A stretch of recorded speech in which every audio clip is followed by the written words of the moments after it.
Yun. Ano, may ginawa akong pang trap sa ibon na tingnan natin kung mayroong tayong mahuhuli. Improvise ano lang to. Ginawa natin. Try natin kung mayroon tayong mahuhuli mamaya. Yan, nilagyan ko na siya ng yung saging para meron siyang mamaya, merong pumunta dyan, kakainin niya tapos papasok sa loob.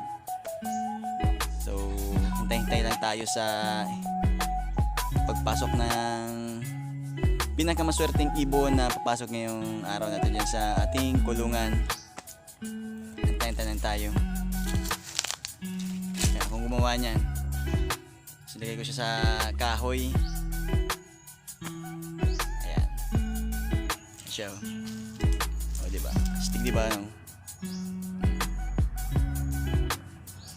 Kulungan ng ibon yan. Yan yung kulungan dati ni Chiu Chiu. Kasi ito, ginawa kong kasi mag-hunting tayo ng ibon dito sa likod ng bahay namin. Yan, dito sa likod ng bahay namin ay madamo. Ay, may mga ibon dyan sa likod na yan. Kaya mag-hunting tayo ng ibon. Ayos.